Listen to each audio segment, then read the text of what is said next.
So, okay, I am not going to use my zapper. I'm just going to click on the screen. So we're going to have a brief look about communication, because obviously that's what it's all about, and then why you should use signing, the different types of signing that are out there, just in case you're familiar with some or unfamiliar with others. And then basically where Signalong babies came from, and then how we perform the signs, really, the methodology, how we break down the signs. And as I've already said, this is the same content as you would get on a workshop, an introductory or a foundation, or even a tutor training course. So we're all singing from the same hymn sheet. And then we'll look at the skills. And I always say this is the key to unlocking the vocabulary. If you've ever seen any of our manuals, each manual has a section where the first few pages are printed on yellow paper. In fact, they are actually in the Signalong for Babies manual. If I just grab this, and so we're going to be looking at the skills pages in here. And as I said, this is going to be consistent, irrespective of what sort of training you do. And then normally what we would say is that if you know these skills, you can access any of our vocabulary, which you are entitled to do so as a member of the general public anyway, if you wanted to sign up to the Sign Library. From a teaching perspective, obviously, we're going to give you the 104 signs that we're using on the learning cards, plus the vocabulary that's going to be in the Signalong for Babies nursery rhyme books. And you may or may not be aware that we've added an avatar to the baby's nursery rhyme, so you'll also get a set of the videos to go with those. Oh, yeah. And we'll look at those tomorrow. Wow. And then we're going to look at the key. So just summarizing all of those points that for when you're doing your training course. And then today we're just going to look at the learning cards from 3 to 10. And then when we come back tomorrow, we'll revise those, and then I'll get you both to present those, just to improve your confidence, really. And then we'll do the rest of the learning cards tomorrow, and then we'll finish by actually going through how to deliver the actual courses itself, how you go about marketing yourself. So that's great that we've got Emma here to be able to support you through that process tomorrow. Is that okay with you, Anne? Perfect. Lovely. Jolly good. Okay then. So your first page in your manual, we've got what is communication on page 1. And if I could just get you to summarize what I'm about to say.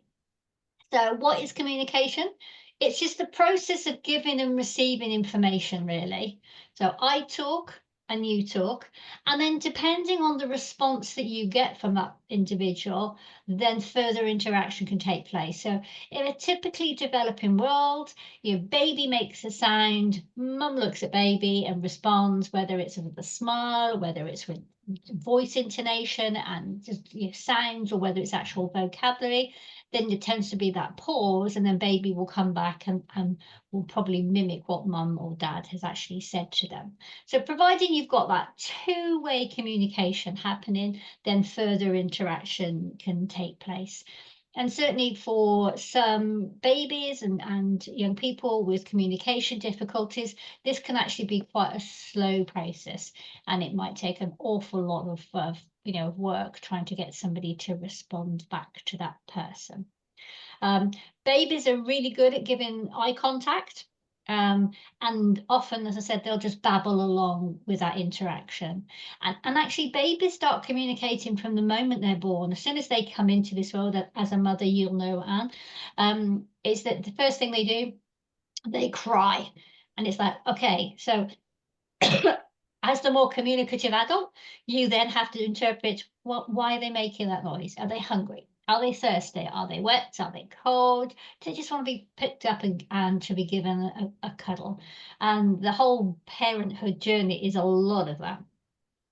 And the thing is with Signalong for Babies is that what we're trying to do is that by giving babies another way of communicating, because they can sign long before they can actually speak, it should ease that, guessing game that you've got between you and your baby to try and understand what it is they're communicating with you. So if you both just put something down with regards to what communication is in your manuals. So just to summarize it there, I've got the process by which information is transmitted from one person to another, and then the response of the receiver to that information. And then obviously providing that interaction is happening and you get a response, then further interaction. So you're happy for me to move to the next slide, ladies? Yeah. So why should you use signing? Well, basically, signing has been around for a long, long time. And all we've done at Signalong is we've actually taken those natural gestures and then we've put them into a formulation that enables you to repeat them accurately. And we all know that once you have got a good communication system in place, then people become less frustrated and it can promote their independence as well. We still get the question, oh, well, I don't want my child or adult to sign because it's going to stop them from speaking. Well, the first thing is sign along is sign along, and that's because we sign and we speak at the same time. So we do actually promote language. And what we say is that even though when we're signing, we're speaking, of course, when you're going to be signing with your baby's not going to be able to speak back to you. So you're going to accept that they're hand gestures as a form, a way of signing. And what that does is it reduces the pressure to articulate, and therefore, if everything is in the right place and they have the capacity to use speech at a later stage, it actually promotes speech. So it certainly doesn't stop it whatsoever. And we have found actually that with people using signing with babies from an early age, it does actually encourage them and promotes an early interaction with regards to their development of speech as well. Because when you're speaking and you're signing at the same time, they can remember the visual of the sign long after the spoken word has finished. It also promotes eye contact. And obviously, as I just mentioned, then I was talking about my husband trying to have a conversation and making sure that we've got that eye contact before we speak. And the thing is with signing as well, because you've got that eye contact, that interaction, it promotes that bond between mother and baby, or parent, carer and baby. And then we've got that it slows the speech down for both of you. That's because when you're trying to recall a sign, you have to think, okay, what was the hand shape? What was the orientation? What was the placement? What was the movement? So you've got to remember all those 4 bits to put them together to perform the sign. So you are going to start restricting the amount of vocabulary that you throw. And I think whether you have a typically developing child or whether you have a child with speech and language, it's good practice to really think about those keywords when you're speaking. You know, when a baby it's crying, you say, oh, do you want some milk? You don't say, oh, would you like mummy to go and put the kettle on to make your formula and give you a bottle of milk? You just get to the point. It's actually, are you hungry? Do you want some milk? And as I've said, it's keywords, just signing the most important word in the sentence. So certainly when you're using signing with babies, you are just going to be using that one keyword at a time. We're not going to be looking at colours and preposition and size, etc. Because we are talking about babies who are aged from 6 to 18 months. So they're not going to have that capacity at that stage. And as I've said, it's very visual and you can remember the sign long after the spoken word has happened. And then it can help with regards to hearing loss. So if you have got a child which at that age, it's very difficult to assess a child's hearing. I don't know whether you've ever been through it with your children, and with regards to the audiology tests that they do, how it's very difficult to say that a baby can hear that bleep if they're not looking in the right direction or they don't respond to it. So certainly when you've got the visual of the signing, it can help with hearing loss. And then it's easy to shape once you understand the skills in how to perform the signs. And then finally, it's fun. So yes, you're going to be using these signs with babies. The whole sign along for babies is not just about signing. It's about that interaction. It's about the new parents meeting other parents, sharing concerns that they may have. It might be about nappy rash or sleeping. And you think, what's that got to do with sign along for babies? The signing is just part of that social interaction. And that's where it differs from our charity training courses. Okay, So just to clarify, and you may or may not be aware of these, and Emma, you may or may not be familiar with any of these actually because of your background. But just to clarify, there are different types of signing out there, and the one that most people tend to recognise is British Sign Language. And it is a language, as it says, for the deaf community. It's for people who are deaf. But those people who are deaf don't necessarily have a cognitive impairment. So if they could speak, they would speak for Britain. It's just that they cannot hear what is being said to them. So because they're able to do that and they have the understanding, they sign in out of word order, chunked information. It changes constantly and depending on where you are in the country. And also it uses a lot of finger spelling. So obviously to be able to finger spell, you need to understand the semantics of the English language in terms of, a consonant follows a vowel, etc., etc.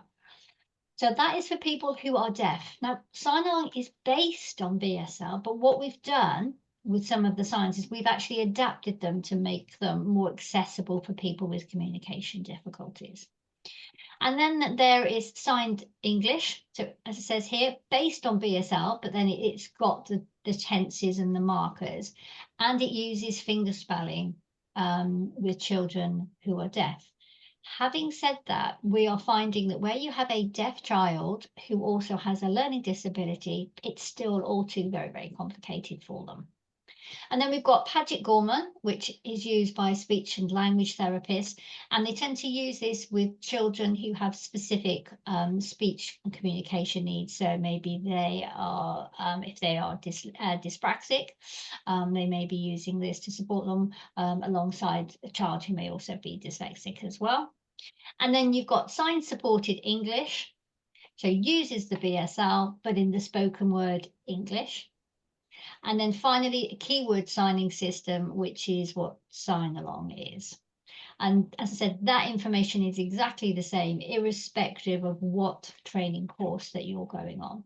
And I usually just throw in, and I'm going to do it anyway, Anne, is that if you watched Strictly and you saw Rose Ellis performing on Strictly, Yeah. everyone saw her signing, which was great for promoting signing. And everyone was going, oh, great, I'm going to sign up to BSL because that's what Rose is doing. No, Rose was not. Rose is deaf, and Rose does prefer to use BSL as a native tongue, so to speak. But what she was actually doing, she was using sign-supported English. She was receiving the information from an interpreter. So in the background, you could see somebody signing like they do in the corner of the telly. But she was responding by using her voice because she was able to, and she was responding in English word order. And what's happened now is lots of people have gone signing up to BSL courses thinking they are going to be signing like Rose, only to find that flipping heck, BSL is very, very, very complicated and not at all what they expected. So whilst it raised awareness of signing, it's been a pain in the bum for us because we're having people come to us saying, like, well, I went on this course, I thought I was doing this, but actually it's something totally different. So just throwing that in there, ladies. Okay, so the important thing, why Signalong for Babies? Well, obviously it started from Signalong, the communication charity. So work started back in 1991 at a special school in Kent. And it was used to implement what we call the Derbyshire Language Scheme. And it's a scheme that speech and language therapists use to assess a child's expressive and receptive language. And at the time, they couldn't get the vocabulary, so they developed Signalong. And then we've had training courses for years and years. The three ladies that were involved in the beginning, with Thelma Grove, Jill Kennard and Linda Hall, I actually came to the charity to do Jill's role when she retired in 2013. And we've always had vocabulary out there for a wide range of ages, from babies, from first words, all the way up to vocabulary for independent living and young adults going into the workplace. But we've never run or offered a formal sign-along for babies. But lots and lots of people kept asking us, have you got this? Have you got that? And then they've mentioned, there are other baby signing classes out there.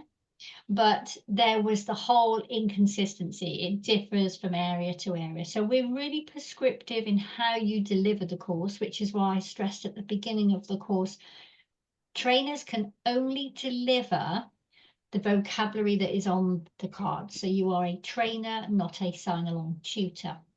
But the important thing is, because we are using the same methodology as Signalong, the communication charity, if you have a baby on your course who then is identified as having a speech, language and communication need, then they're already using a recognised system. So we say they've got a foot on the ladder already. And we've been praised by many speech and language therapists for introducing this. Sadly for them, often they come across a child with communication difficulties when they're sort of 3 years old.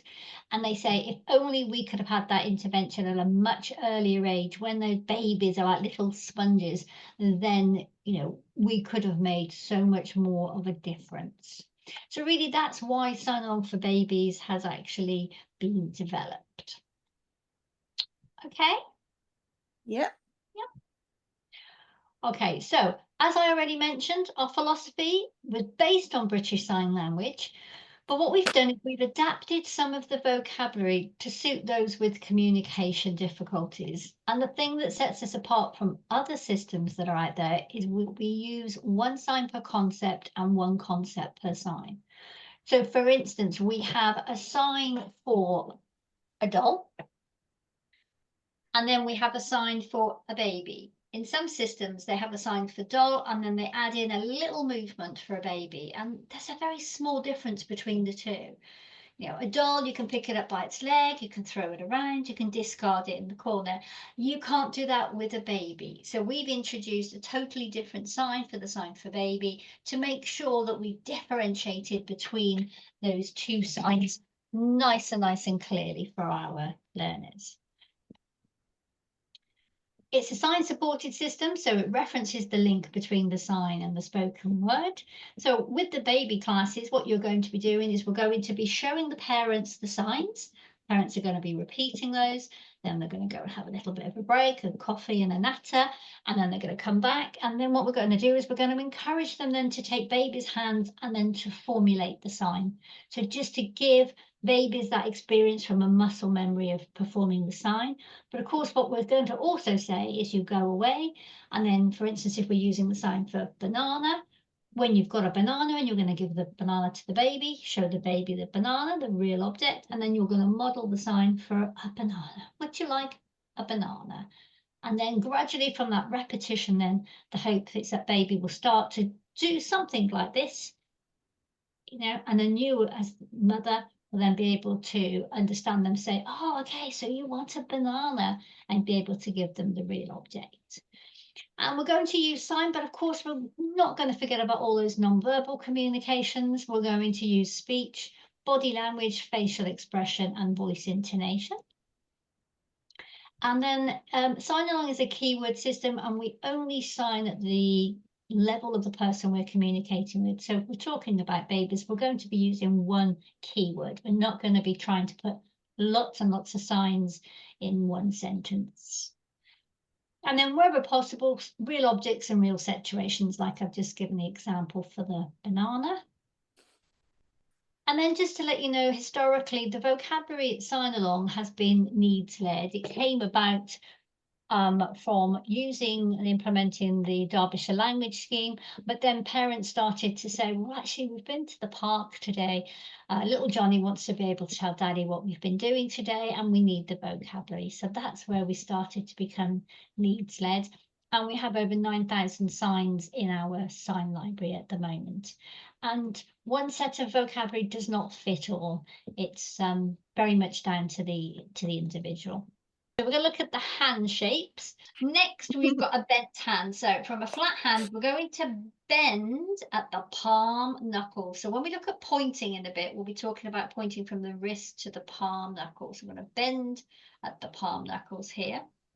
And then an example of a sign using a working bent hand is outside. So if I go outside. So you're going down a bit. So it's going down a bit, yeah? outside. So it's like a building, Outside. but it's Yeah. outside. Outside. Yep. Next, we have a cupped hand. So it comes from a flat hand, and we're going to curve all the fingers so they're nice and curved. So if you were going to be like holding a tennis ball. Mhm. And an example of a sign using a working hand is water. Water. Yeah.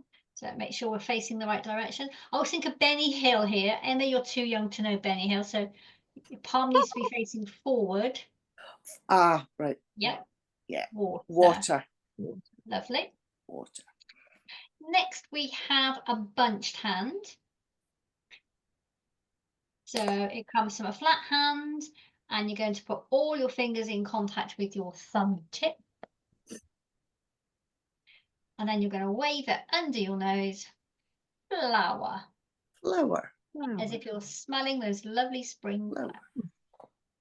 What I'm going to do, I'll go back to sharing the PowerPoint now that we've done the hand shapes. So you can see there, I've got, I'm going to demonstrate them with my supporting hand just so I can click through on my working hand. So we've got a flat hand, we've got an open hand, a clawed hand, got a bent hand, got a cupped hand. Right. Next, we've got orientation. We spend quite a bit of time on the hand shapes because, as I said, it's the first of the 4 elements. And if you get that wrong, then you're on a hiding to nowhere, really. So it's really crucial that you get the hand shapes accurate. Now, when we talk about palms facing, we talk about the palms facing the signing window. So I stand back up again. So this is my signing window. So when we're talking about facing, we're talking about the palms facing. So we're talking about facing in. So they face the opposite side of the signing window. So this is facing there. This is facing there. And even if they cross the midline, they are still facing in the same direction as what they started. So an example of a sign which I want you to enter into your handbooks is an example of a sign at the edge of the signing window, which is big. A bit closer so you can see that. Big. So it's right on the edge. Remember I said my signing window, it's down here. Yeah, so big. And then a sign that happens at the midline is book.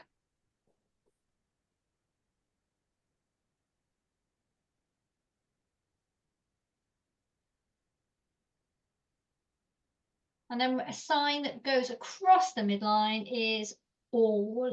So it's going to start here, swing across and come here. So all. So we're all going to whatever. And then we've got movement symbols. As I mentioned, about 90% of our signs have movement to them, and it can change the meaning completely as to whether there's movement to them. Example would be the sign for good. And then we have the sign for hello. So just by adding that movement in, the 2 different signs. So we do have signs that are very similar. And so it's really important that we draw attention to the movement symbols in the manuals. This is from a teaching perspective, so because you're training people.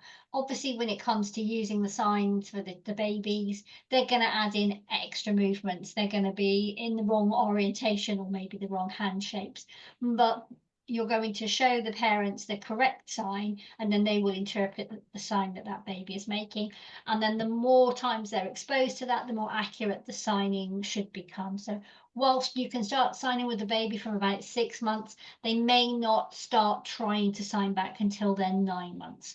But it's about giving the parents the information to be able to use at a later date. And when they participate in the training course, they get drip fed the card, so that encourages them to come back week after week. If they come for one session and then they don't come again, unfortunately they don't get the rest of the cards, and then they also then don't get a refund. So this is where it's of a benefit to the trainer, where you take payment up front. And we all know that babies are unpredictable, and 1 week they may be poorly, they may be sleeping, and the mum decides not to come along. That's absolutely fine if they do that. What you don't then do is you don't go back over what they've missed. You stick to the programme. You just go ahead with the information. So for the movement symbols, the first one we've got is a movement that shows continuous movement in one direction. And this is depicted by an arrow, and it can be a small direction movement. So something I mentioned about a boat, you'll have a really small movement. But the example I'm going to give you is the sign for slide that shows it starts here, it's going to move.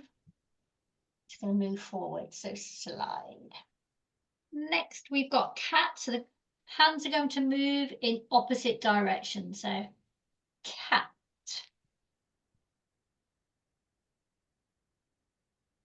Next, we have a shape that starts close, opens, closes, and repeats as movement takes place. So I'm going to blow some bubbles. They're going to move up, open, close, and bubbles are one of the signs that start within the signing window, but as those bubbles float away, they go outside of the signing window.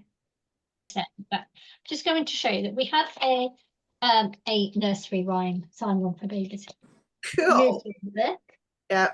And what we've done is we have, obviously, we've mentioned before, where they have the skills pages, as do all our manuals.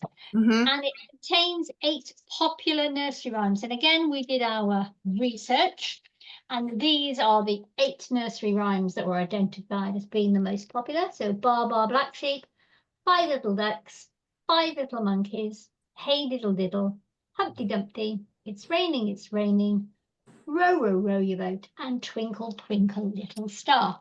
Now, with regards to Darren, does Darren like rhymes? It does. Are any of those his favourites? Row, row, row the boat. Okay, so what we're going to do is we're going to do Row, row your boat today. Is that okay?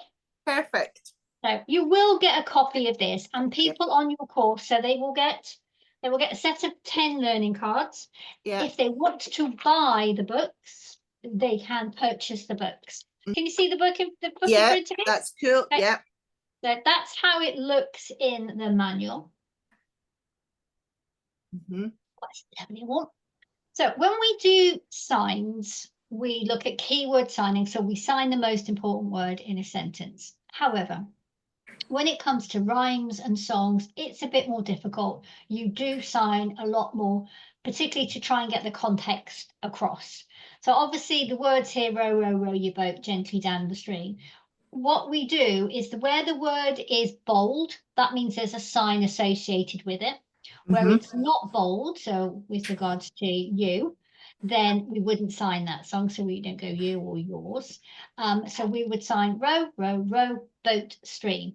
So I always look at it as, can you get the meaning across from that sentence by just signing those words that are highlighted?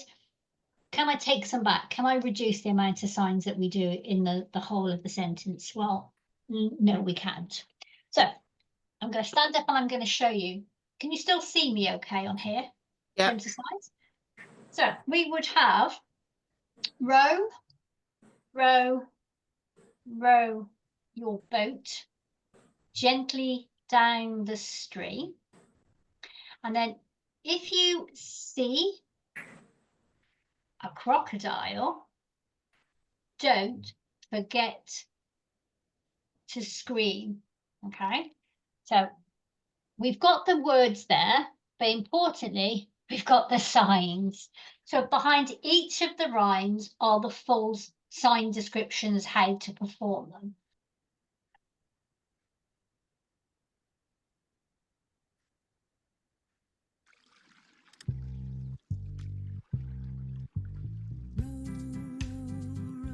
You hear it? Yeah. Yeah. Yeah.